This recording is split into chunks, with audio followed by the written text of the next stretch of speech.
Hello, girls. Today I'm here with a poem titled How to Tell Wild Animals, written by Carolyn Wells.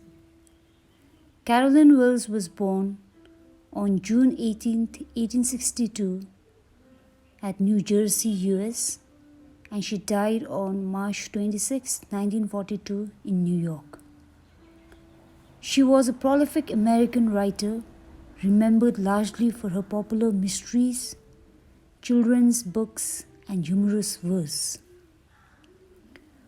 Wells supplemented her formal education with an early formed habit of voracious reading.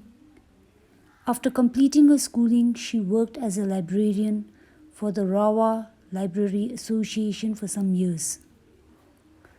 From 1900, Wells gave herself entirely to literary work, and over the next few decades, she produced a flood of books, some 170 titles that fell into several genres: children's stories, mystery and detective stories, anthologies, and humorous and nonsense writings.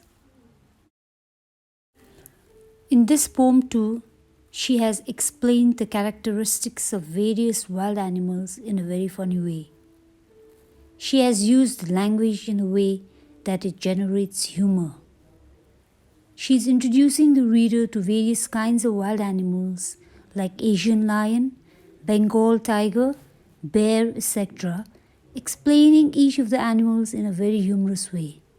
I hope you'll enjoy the poem.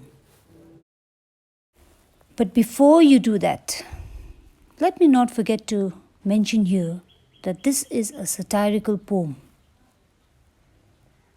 In a satirical poem, you must use your own clever wordsmith ability to convey what it is about the subject that deserves to be ridiculed, without being so direct that your meaning is too clearly defined. So I hope you are going to enjoy this poem and understand the true message that the poet is trying to convey.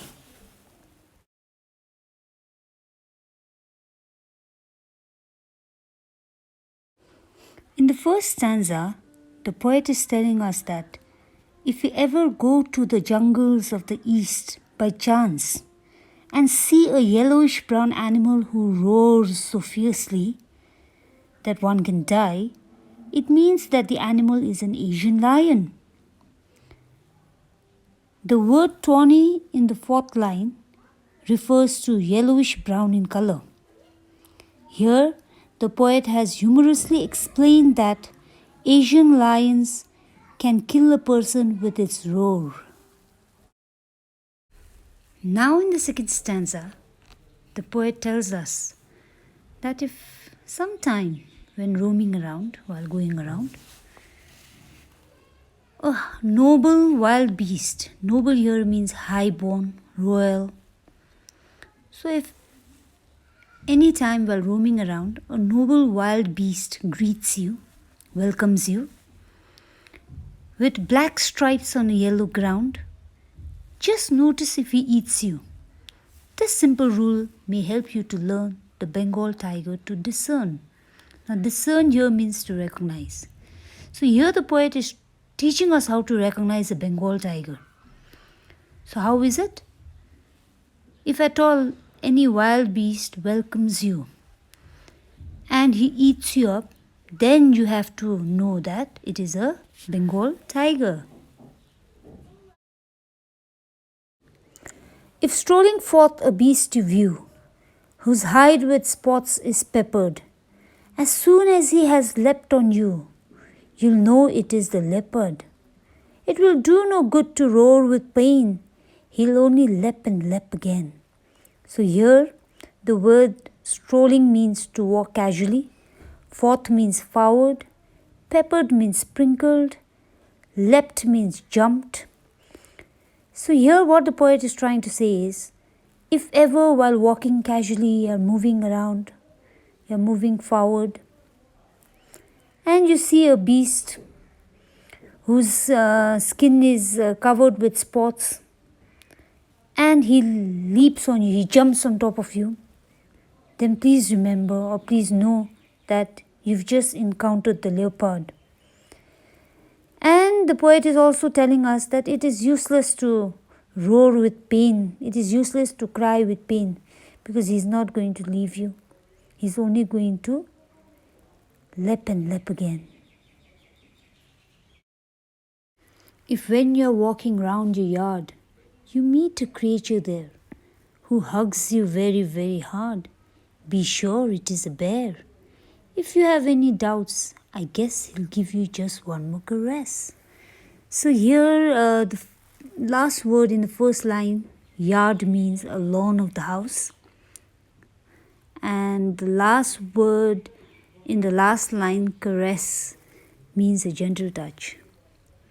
So in order to identify a bear, the poet wants us to go near it and try to see whether that animal gives us a hug or not. So if that animal, that creature, gives you a tight hug, then you can get a confirmation done. You can say, yes, this is a bear. Though to distinguish beasts of prey, a novice might nonplus, the crocodile you always may tell from the hyena thus. Hyenas come with merry smiles, but if they weep, they are crocodiles. So here the word novice means someone who is inexperienced, who is new. And nonplus means to be confused. To be confused, yes. So the poet is telling us that for an amateur, for an inexperienced person, it will be very difficult to distinguish between the beasts of prey. So the poet is giving us an idea as to how to differentiate it. So the poet says that if you see any animal come with a merry smile, then please remember that is a hyena. And if you see any animal weeping tears out of its eyes, then please remember that is a crocodile. The last stanza talks about chameleon and lizards. The true chameleon is small, a lizard sort of thing. He hasn't any ears at all, and not a single wing. If there is nothing on the tree, it's the chameleon you see. So here the poet is telling us the difference between a chameleon and a lizard. It says that the chameleon is also small, like a lizard, but unlike lizards, it does not have ears and it does not have wings. But chameleons are very good at something, and that is in changing its color according to the surface it is sitting in or sitting on. So the poet is saying that if ever you see that there is nothing on a tree, please be sure, because there you might see a chameleon. So that's it. I hope you enjoyed the humor in the poem, the way she has introduced the animals to us. I sure did. Thank you. Have a good day.